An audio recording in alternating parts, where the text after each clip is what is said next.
प्रारंभ करण्याचे ठरविले.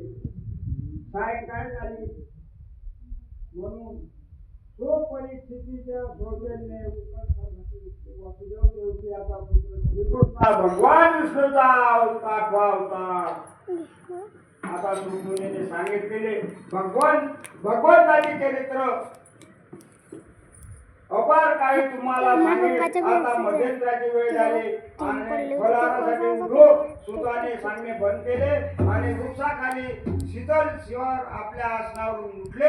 सगळीकडे वारे वाहत होते.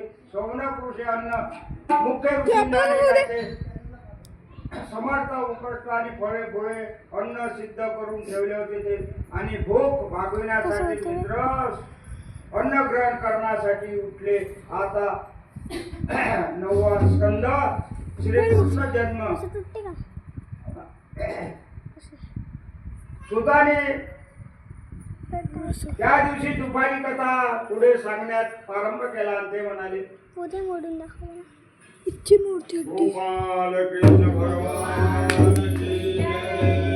परीक्षिता, सुखदेवाने विचारले.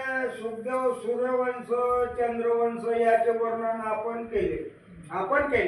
अनेक राजे